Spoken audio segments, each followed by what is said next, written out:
Habang naruruging po kami sa Butuan City, tinawagan kami ng Operation Center ng Butuan, CDRMO. Meron daw vehicular accident sa Baan KM3. So mabilis kaming nagresponde.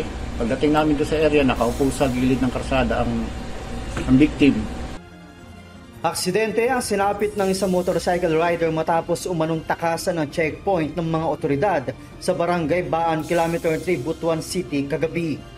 Ayon sa polis na naka-duty, pinaran nila ang 35 anyos na rider pagdaan nito sa checkpoint. Ngunit sa halip na huminto ay humarurot pa ito papalayo. Sa pagmamadali ay nabangga nito ang isang tricycle dahilan ng pagkakatumba ng minamaneho nitong motorsiklo. Wala naman nasaktan sa mga sakay ng tricycle.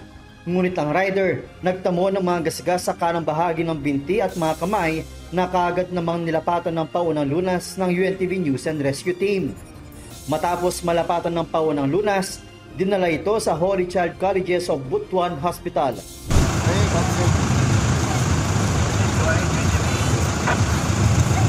Boss, ready for dispatch ang dito. May mga vehicular accident boss, pwede makatabang.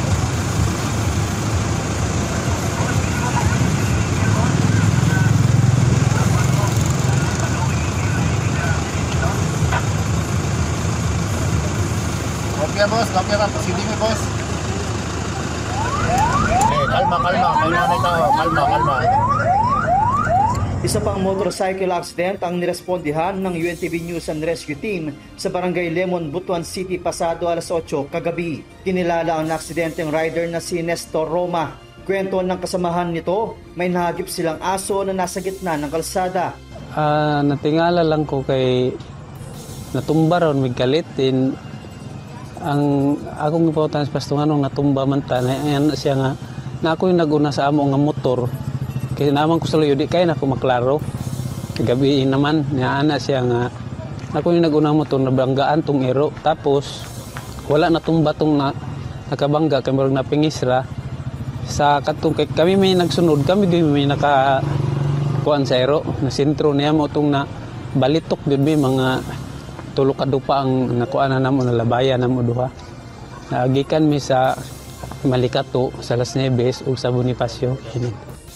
Nagtamo ng multiple abrasion sa mukha, kamay at tuhod si Roma na kaagad namang nilapatan ng paunang lunas ng UNTV News and Rescue. Matapos ang ginawang assessment sa biktima, dinala ito sa Agusan del Norte Provincial Hospital. Joshua Antonio, UNTV News and Rescue. Diyos ang aming sandigan, serbisyo publiko ang aming pinahalagahan.